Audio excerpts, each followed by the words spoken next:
So thank you so much for talking to the Chicago Defender. I really appreciate it. Of course, it's the Chicago Defender. I Thank wanted you. to talk to you. Talk to me about your new album, uh, Yeah. and where the inspiration came for that project.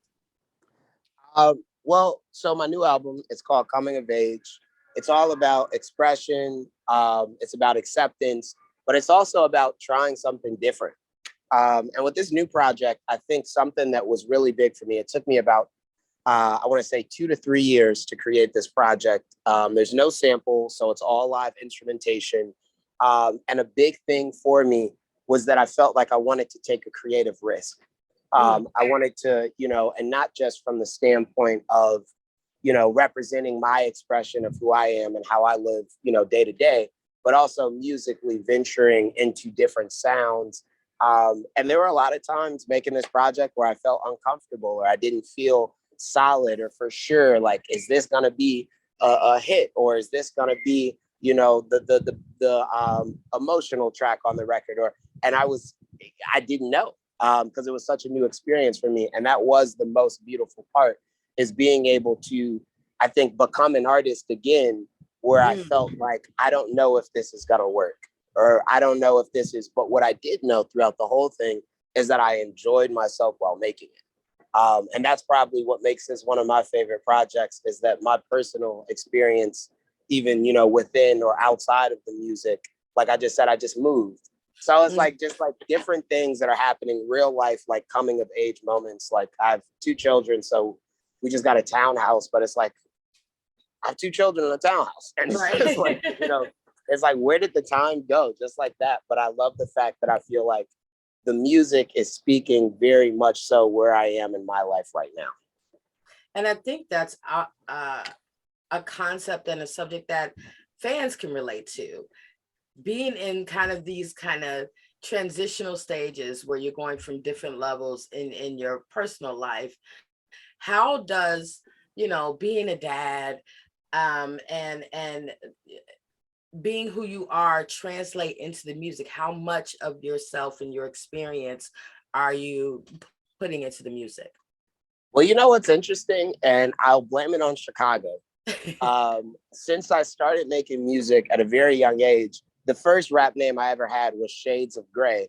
But since I want to say was about 16, I've used the name Taylor Bennett as a stage name as well. And the Mhm. reason why is because I've never wanted to create too much of a distance between who I am as an artist and who I am as a person or a business or whatever other, you know, um, entities I end up, kind of going into.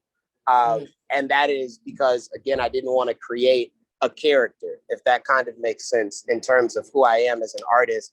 I feel like with a lot of artists, we see them on YouTube, we see them at shows, but it's not, we don't get to see how vulnerable they are as people. And I do believe that's a big part of some artists' marketing, but mine is the exact opposite, where I feel like I try to make relations based off of things that I feel like not only I as a young person go through, but growing up in Chicago, friends, peers, family members, that I also see them at these stages. And I would also say this, one of the biggest things that I've loved about being a musician is that I've been able to grow with my fan base. When I started making music, I was in high school. And like you said, I'm not in high school anymore, but a lot of my friends or fans are parents now, or, they're coming of age. So I think that's like the most beautiful thing is, doing shows. Like we have this show coming up Thursday, or not Thursday, apologies, Friday, at Lincoln Hall in Lincoln Park. And I've been getting texts like all week from some of like my first fans. Like we've been doing Mm. this street promo team thing.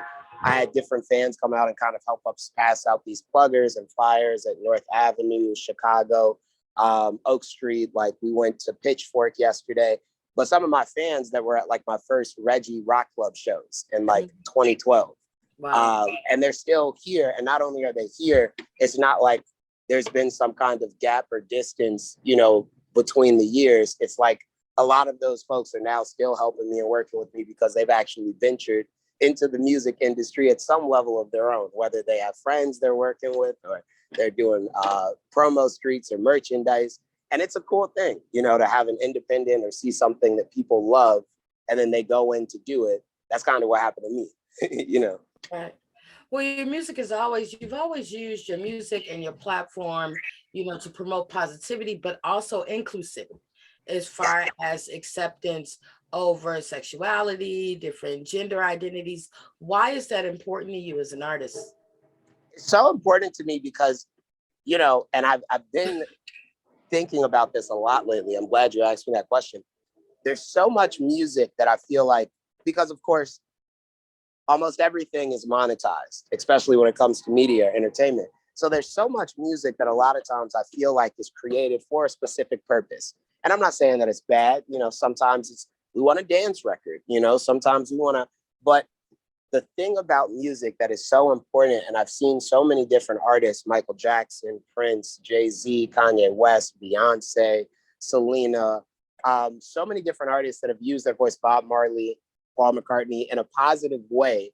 And they have changed, and I mean, it might not seem so apparent because when a song like Imagine comes out, or Don't Worry, or Be Happy, Bob Marley, you might not instantly understand how much that song just changed the world, but I promise you, Don't Worry, Be Happy has been played in so many different places, spaces, whether they're festivals or they're at home in their personal moments. Music has the ability to change the world, and in a positive way. And being an independent artist, I've never had a record deal or a distribution deal or a publishing deal, but I've also always had creative control of what I do. And I'm just kind of at a point where I do believe, as I was saying earlier, people want to hear things that are actually relatable, but also possibly pushing or changing the world that we all live in, from a level of somebody that has the platform to speak. So that's why it's always so important to me. That's almost like the first thing that I think about before I even think about, how is this beat going to be? How is this, is like, what's the message to this? How are people going to perceive it? And what can it change for either myself or people that, either are going through similar things, or maybe even not similar things, just on a whole nother conversation? How do we start talking about it? Right. Right. Well, talk to me about your upcoming show at Lincoln Hall. You mentioned it earlier. Can you tell me a little bit about the show and what fans can expect? Yes, I'm so excited. So it has been, I did a small, like a very private small show at Reggie's Rock Club, which is like the first venue that I had ever performed at. Lincoln Hall is the second venue in Chicago that I've ever performed at. And it's been a minute since I've actually had like a real show where I say it's like more than, 400 people in a spot. My gosh, and I'm sorry, but I'm very happy with myself, I will say. The level, the growth, the performance, the music, but the band, oh my gosh. It's just, the band, they're amazing. It's four, because it's including myself. And you know what? Actually, we're gonna have a 5-piece at this show. We got 5 Black brothers playing music, live instrumentation, no samples. I'm talking about, we got a bass. On bass, we got DJ Werner, my music director. He also produced this full project. And then we also got Bird on strings. On guitar, we got my guy Josiah on the drums. We got my guy Zay on the pianos with double boards. And they're all from Chicago.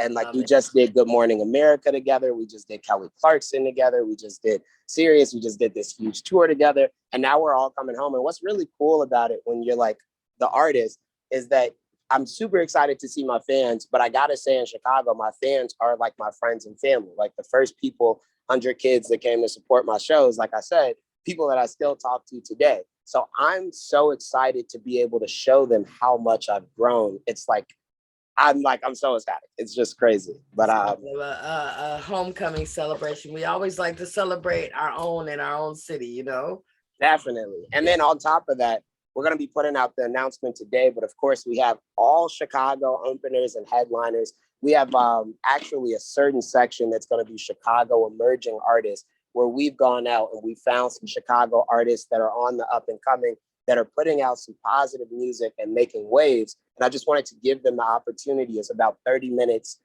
for them to run through a couple different songs. We got women, we got men, we got people from all different sides of the city that are going to be, coming out there and performing. And it was opportunities like that that changed my world. Like when Chance used to do things like open mic, or when we used to do U Media, and like I'd meet No Name and Saba and all these different artists. It was like a connector. And I realize now how important that community is as an independent artist, especially in Chicago, if we want to continue to see independent success. Because me and Chance, you know, we got to keep this thing going. You know, it doesn't stop with us. And I have to ask you, you know, we always talk to our Chicago artists and ask them, what is it about living here? How did living here shape you and mold you as an artist?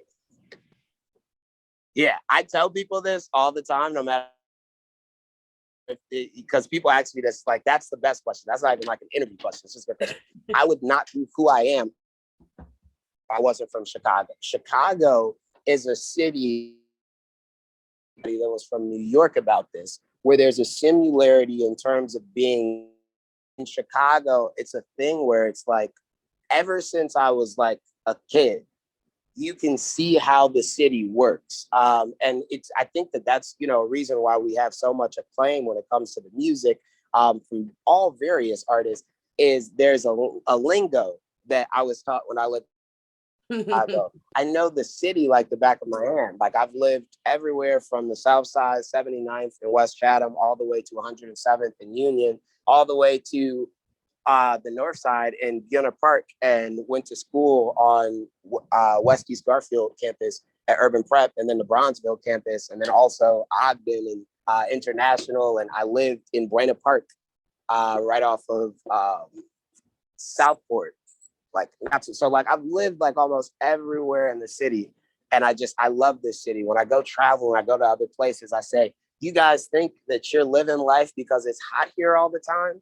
You don't have deep dish pizza. You don't have Italian beefs. You don't have, and then even the sports, like I'll just say it, like there's a competitive or a competition, a competitive momentum that we share in Chicago. Sports wise, I just did, shout out to the WNBA, shout out to Candace Parker. I just did an amazing show last week for the All-Star. I was one of the performers there. And yes, you know what I'm saying? Like the energy that bringing right now and what they brought last year and what they represent. There are so many young female athletes that were out there that I could tell not only were inspired, but they're also on the rise. And it's like this energy where whether it's sports, music, food, fashion, there's a competition and we want to be the best at it. And it's always about, you know, figuring out how we bring in more and more folks. So, you know, over the years, I can say that if I lived anywhere else, I would not be who I am, but definitely the music. Oh my gosh, pray for the music if I wasn't from Chicago. Yo, thank you so much, Dan. I appreciate it. It's an amazing interview. And definitely tell the Chicago Defender I said, what's up?